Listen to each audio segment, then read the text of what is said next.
میں ہوں عادل نذیر۔ تمام دیکھنے اور سننے والوں کو السلام علیکم۔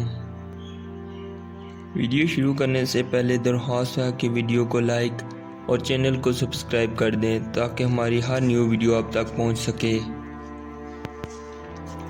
ہر جاندار موت کو چکھنے والا ہے، پھر تم ہماری ہی طرف لوٹائے جاؤ گے۔ حضرت برا بن عازب بیان کرتے ہیں کہ ہم رسول اللہ صلی اللہ علیہ وسلم کے ساتھ ایک انصاری شخص کے جنازے میں شریک ہوئے۔ ہم قبر تک پہنچ گئے، ابھی قبر تیار نہیں ہوئی تھی۔ رسول اللہ صلی اللہ علیہ وسلم بیٹھ گئے تو ہم بھی بیٹھ گئے، اور صحابہ بارگاہ مصطفیٰ میں ایسے ادب و تعظیم کے ساتھ بیٹھے تھے کہ گویا ان کے سروں پر پرندے ہوں۔ آپ صلی اللہ علیہ وسلم کے ہاتھ میں ایک لکڑی تھی جس سے آپ زمین کرید رہے تھے۔ آپ صلی اللہ علیہ وسلم نے سر اٹھایا تو فرمایا، قبر کے عذاب سے اللہ تعالیٰ کی پناہ مانگو۔ آپ نے 2 یا 3 بار ایسے ہی فرمایا۔ ایمان والا بندہ جب دنیا سے رابطہ توڑ کر آخرت کی طرف متوجہ ہوتا ہے تو سورج کی طرح چمکتے دمکتے سفید چہروں والے فرشتے جنتی خوشبو اور جنتی کفن لے کر اس کے پاس آتے ہیں، حتیٰ کہ جہاں تک اس بندے کی نظر کی حد ہو وہاں تک فرشتے اس کے پاس بیٹھ جاتے ہیں۔ پھر ملک الموت تشریف لاتے ہیں، حتیٰ کہ وہ اس کے سر کے پاس بیٹھ کر کہتے ہیں، اے پاکیزہ روح، اللہ تعالیٰ کی مغفرت اور رضامندی کی طرف چل۔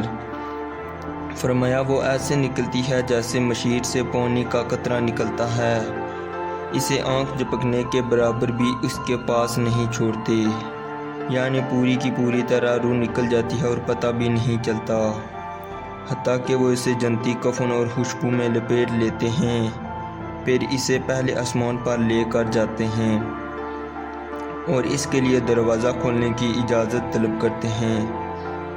پھر آسمان کے مقرب فرشتے اسے 7ویں آسمان تک پہنچا دیتے ہیں تو اللہ تعالیٰ فرماتا ہے، میرے بندے کا نامہ اعمال ایلین میں لکھ دو۔ یہ جنتیوں کا ویٹنگ روم ہے جہاں وہ قیامت تک انتظار کریں گے، پھر اللہ کے حکم سے دنیا میں واپس لاتے ہیں، کیونکہ انسان تو مٹی سے پیدا کیا گیا ہے اور قیامت کے دن ان کو اسی سے اٹھایا جائے گا۔ پھر 2 فرشتے اسے پوچھتے ہیں، تمہارا رب کون ہے؟ تو وہ کہتا ہے، اللہ تعالیٰ۔ وہ دوسرا سوال اس سے کیا جاتا ہے، تمہارا دین کیا ہے؟ تو وہ کہتا ہے، اسلام۔ اور تیسرا سوال یہ کیا جاتا ہے، یہ ہستی جو تم میں مبعوث کیے گئے تھے کون ہیں؟ پھر اور بھی اس سے سوالات کیے جاتے ہیں، وہ ان کے جوابات دیتا ہے، اور تیسرے سوال کا جواب دیتا ہے کہ یہ جو ہستی مجھ میں مبعوث کی گئی وہ ہمارے نبی حضرت محمد صلی اللہ علیہ وسلم ہیں۔ اور اسی طرح فرمایا، اور جب کافر دنیا سے رابطہ منقطع کر کے آخرت کی طرف جاتا ہے تو سیاہ چہروں والے فرشتے بالوں سے بنا ہوا ایک کمبل لے کر آسمان سے نازل ہوتے ہیں، جہاں تک اس کافر کی نظر حدود ہوتی ہے وہاں تک فرشتے اس کے پاس بیٹھ جاتے ہیں۔ پھر مالک الموت فرشتہ تشریف لاتا ہے تو پھر وہ اس کے سر کے پاس بیٹھ جاتے ہیں اور وہ کہتے ہیں، اے حبیس روح، اللہ تعالیٰ کی ناراضگی کی طرف چل۔ اس کی روح تکلیف سے نکلتی ہے، جب وہ فرشتے روح نکال لیتے ہیں تو ایک پلک جھپکنے کے برابر بھی اسے اس کے پاس میں نہیں رہنے دیتے، پھر بالوں والے کمبل میں سے لپیٹ لیا جاتا ہے، اس میں بہت بری بدبو آتی ہے، اسے پہلے آسمان تک لے کر جاتے ہیں، اس کے لیے دروازہ کھولنے کے لیے اجازت جب طلب کی جاتی ہے تو دروازہ نہیں کھولا جاتا۔